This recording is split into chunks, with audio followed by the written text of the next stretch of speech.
In the heart of the Alaskan wilderness, a dying wolf went to a hunter's house, and something incredible happened.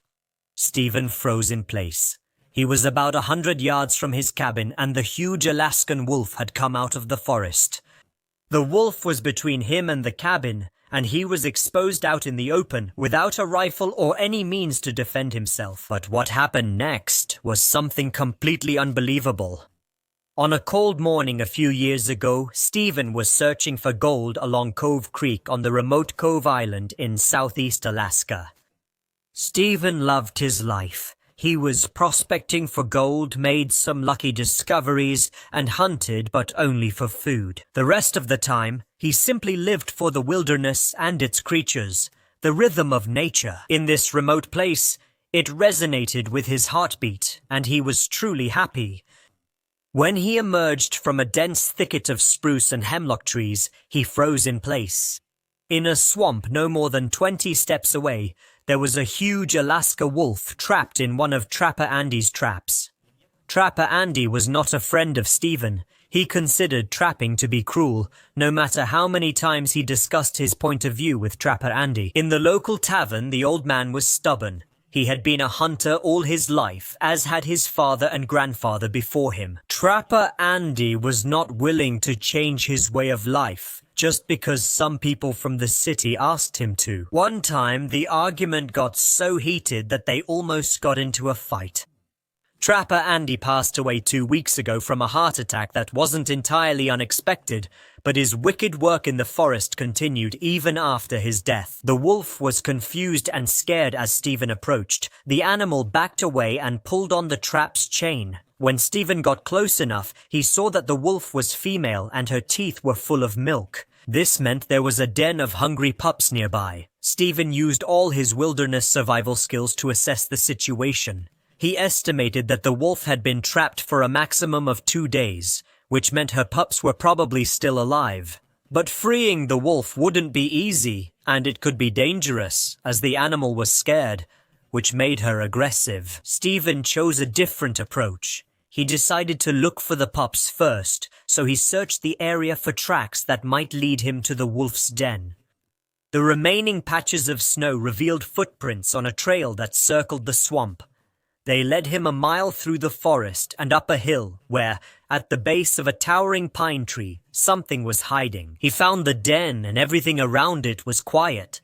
He paused for a moment, then gently coaxed out some shy and cautious pups. Most likely, the chances of taming the frightened wolf pups seemed slim.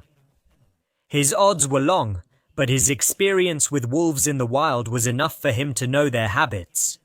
When a mother wolf calls her pups, she does so with a series of high-pitched whistles. Stephen knelt down on his knees and tried to imitate the sound.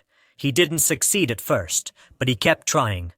After several attempts, 4 little wolf pups poked their noses out of the den's opening.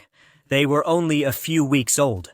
Stephen thought they hadn't learned yet. The fear of humans reached out, and the pups were cautious. But the most curious among them, who was definitely a young male, approached him. First, the pup sniffed his hands, then sucked his finger as if testing for milk. The others followed. After a few moments, Stephen had 4 wolf pups sucking on the fingers of his right hand. He kept his movements slow and smooth, took a burlap sack from his shoulder, put the pups inside, and then went down the slope toward where his wolves were. The mother wolf was trapped. When she saw him, she stood upright. No doubt she could smell her pups. She let out a loud, painful sound. As Stephen released the pups, they rushed toward her and began to nurse immediately. Stephen kept watching the mother wolf. The problems needed to be solved step by step. The first obstacle was overcome. The pups would not starve. But now, a second obstacle appeared. And this one would not be easy. It was clear that the mother wolf was in severe pain, and her pain and distress were obvious. But whenever Stephen tried to approach her, she would growl threateningly from deep in her throat. Her aggression increased, and she seemed fiercely determined to protect her pups. Stephen realized that she hadn't eaten for days. She desperately needed nourishment. He had passed by a deer carcass a few miles back on his way to the stream. That morning, he left the burlap sack and the prospecting equipment behind and set out to find the dead deer. About 2 miles from Coo Creek, he found the deer partially covered by a mound of snow with only its legs dangling out. Stephen took a knife from its sheath and cut off a hind leg, then headed back to the trapped she-wolf. Her pups started growling even before he could see them. As he approached, she pulled again at the trap chain and tried to lunge forward. Stephen said softly, "Calm down." He sat on the snow a few yards away from her, quickly using his knife. He cut a piece of venison and tossed it toward her. The she-wolf sniffed the meat cautiously, then devoured the pieces of venison in 2 bites. He cut 2 more pieces of meat and threw them to her. Then he looked up at the sky. He couldn't approach the wolf to free her yet. He suspected it would take a few days to earn her trust, so he could get close enough to remove the trap from her leg. Stephen spent the next 2 days building a relationship with the she-wolf. He had quiet conversations with her, offered her more venison, and played with the pups. And all the while, he got closer to her little by little. Whenever she seemed nervous, he would back off a bit, but then move forward an inch again. The huge creature watched him steadily with her eyes. As the sun set on the 3rd day, Stephen approached, carrying her daily share of venison. The she-wolf wagged her tail. Suddenly, Stephen's heart leapt. The moment was so small, he almost didn't notice it, but it was there. A single moment from her massive jaws could break his arm, and if she leapt at him, she could tear his throat. For a split second, Stephen's heart pounded hard. He was now only 8 feet away. He wrapped himself in a blanket and stayed awake beside the she-wolf through the night. Stephen woke at dawn to the sounds of the pups nursing. She took her biggest risk for him yet. He reached out and patted all 4 of them while they were drinking. The she-wolf visibly tensed, so Stephen calmly spoke and hesitantly placed his open hand on her injured leg. She trembled but made no threatening moves. Stephen sighed in relief. Against all odds, it was happening. The harsh steel jaws of the trap had closed only on the lower half of her right front leg. It was swollen, and there was some bleeding, but it didn't seem to have broken the wolf's leg. Stephen became more determined than ever to free her. He pressed on the trap until it opened. Suddenly, the she-wolf jumped back, crying out, leaning on her uninjured leg.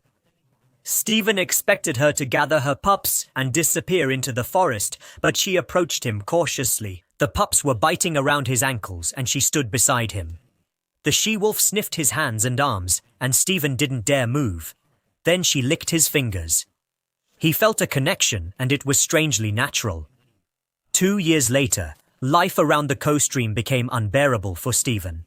The she-wolf had suffered a deep wound, and it was certainly large enough to cause an open injury. That is exactly what happened, and this open wound was now a raging infection. It took Stephen 9 days to get the infection under control. He got some antibiotics, the human kind, not the ones for wolves, but he thought that would do just fine, and it did. When she was able to get up and move again, the she-wolf left and headed into the forest on her own, without any trouble or painful goodbyes.